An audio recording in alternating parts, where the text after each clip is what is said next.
Nah, sementara kita memang belum beranjak dari aspek kuantitas. Produk di mana kita punya concern besar terhadap 7 produk pertanian kita, itu semuanya masih impor. Kecil atau besar produk kita masih impor. Saya butuh 1.000 ton jagung, besok diantar sekian, selesai. Tapi persoalannya kita bernegara ini kan bukan sedang berdagang.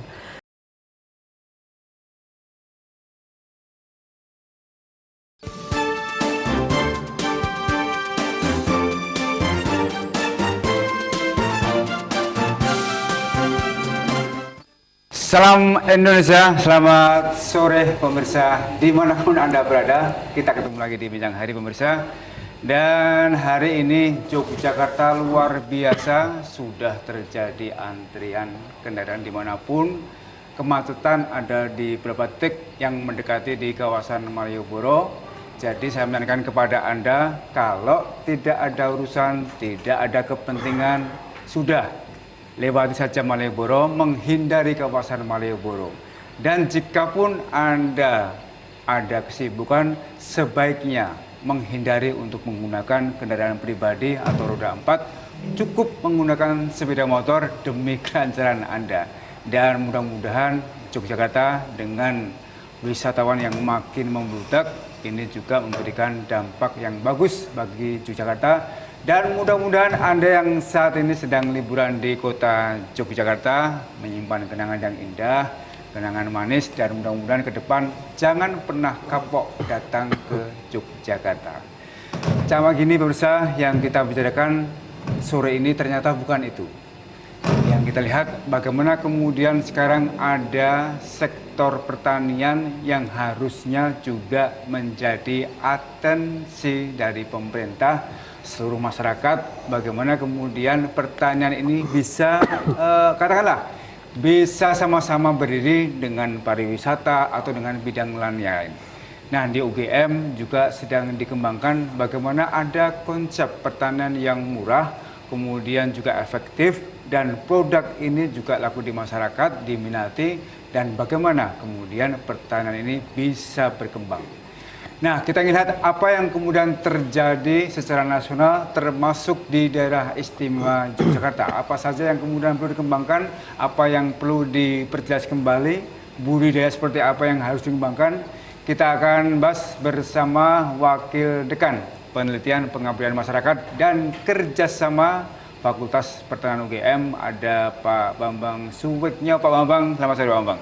Selamat sore Mas Azam, selamat sore pemirsa Jogja TV, semoga sehat selalu. Baik, bahasa sehat selalu ini memang lumrah karena selain sebagai wakil dekan, Pak Bambang juga merangkap sebagai seorang motivator. Kan gitu ya Bang ya. Baik, dan yang kedua didampingi oleh Pak Tri Raharjo. Tri Harjoko. Maaf, Tri Harjoko ini adalah juga di dosen Fakultas Peternakan UGM. Pertanyaan J, Pak Tri, selamat sore Pak Tri. Selamat sore Pak Adam, Assalamualaikum. Selamat sore pemirsa semua. Baik, dan lengkap sudah Pak Tri dari Pertanian dan Pak Bambang dari Peternakan. Seperti biasa pemirsa, nanti di sesi kedua, jika Anda yang ingin menanyakan hal tentang pertanian, tentang peternakan, atau Anda sedang memprioritaskan usaha di bidang yang tidak jauh-jauh dari pertanian, saya menunggang Anda di line telepon 0274 4516 3 kali atau di 0274 4517 3 kali. Baik Pak Bambang, ini pertanian. Kalau kita lihat sebelum nanti ke tema yang utama, atensi pemerintah terhadap pertanian ini menurut Pak Bambang sudah bagus atau sama sekali belum bagus? Kalau kita bicara dalam konteks dibanding, ya, komparatif itu, katanya komparatif itu lebih objektif walaupun sebenarnya juga belum tentu mencerminkan ya. Oke. Kalau dibanding dengan tahun-tahun sebelumnya, sekarang improve lebih bagus lah setidaknya. Ya dilihat dari segi dana misalnya, dana untuk pertanian kan jauh lebih banyak dibanding kalau dengan sebelumnya. Nah, tetapi kalau dari sisi dibanding dengan harapan memang belum sesuai dengan yang diharapkan. Tetapi kalau dibanding dengan yang kemarin, ini sekarang jauh lebih baik. Kira-kira. Sudah jauh lebih baik. Nah, indikatornya dari mana? Tadi anggaran yang diluncurkan oleh pemerintah sudah jauh lebih banyak dibanding dengan yang sebelumnya. Hanya kalau kemudian bicara output, produk, hasil. Nah, itu yang masih artinya kan variabelnya menjadi beda lagi. Kita bicaranya bisa kalau kuliah 3 SKS nanti. Oke. Tapi artinya kalau seseorang atau sebuah institusi dia meluangkan budget yang lebih dari sebelumnya, artinya kan sudah merupakan wujud bahwa oh saya sebenarnya mau peduli. Hanya kemudian proses yang dijalani ini ya mungkin liak-liuk dinamika dan kemudian loh kok ternyata masih sama ya dengan yang kemarin, sebelum-sebelumnya belum ada improve ya. Nah, itu kan persoalan lain lagi ya.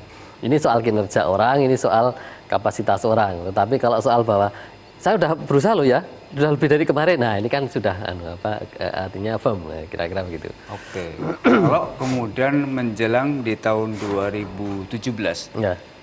aspek mana yang paling penting kemudian disoroti oleh teman-teman termasuk persoalan pertanian dan peternakan tadi?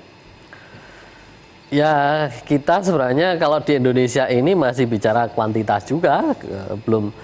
Sedangkan memang topik sore ini sebenarnya kita pengennya bicara kuantitas, tetapi juga improve sedikit ada aspek kualitasnya. Nah, sementara kita memang belum beranjak dari aspek kuantitas.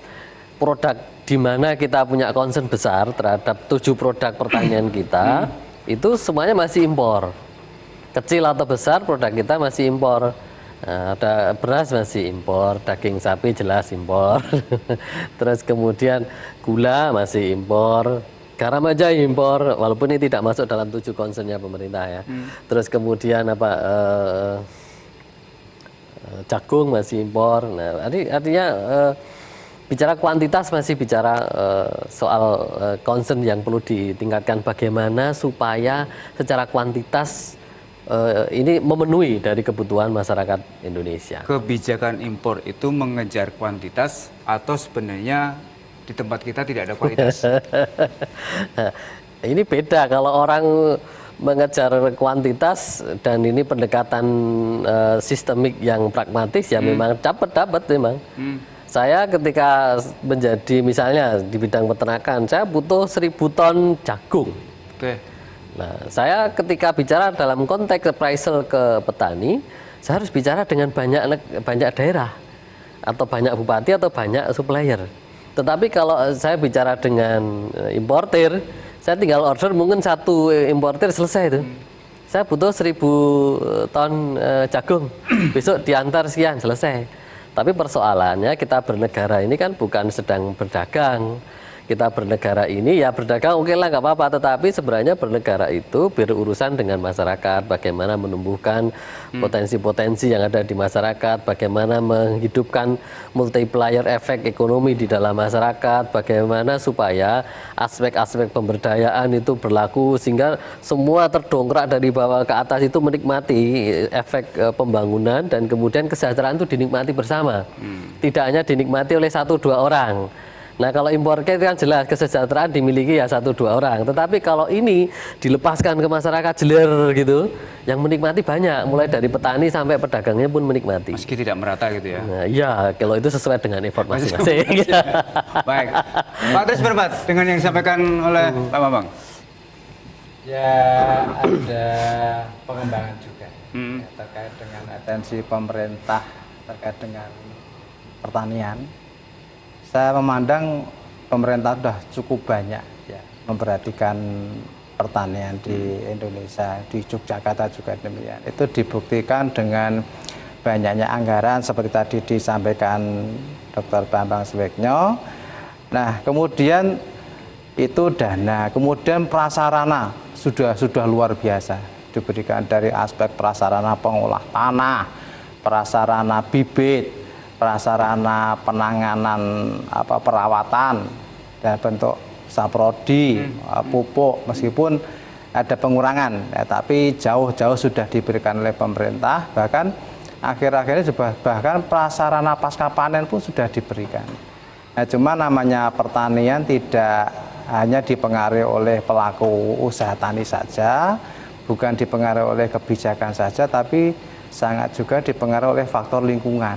Dalam hal ini karena kita posisi Indonesia itu termasuk negara tropis yang sangat dipengaruhi oleh iklim. Nah, ada indikasi bahwa program pemerintah yang kita di Fakultas Pertanian UGM itu 2 tahun mendampingi program pemerintah dari program Pajali, ya program peningkatan produktivitas padi, jagung, kedelai.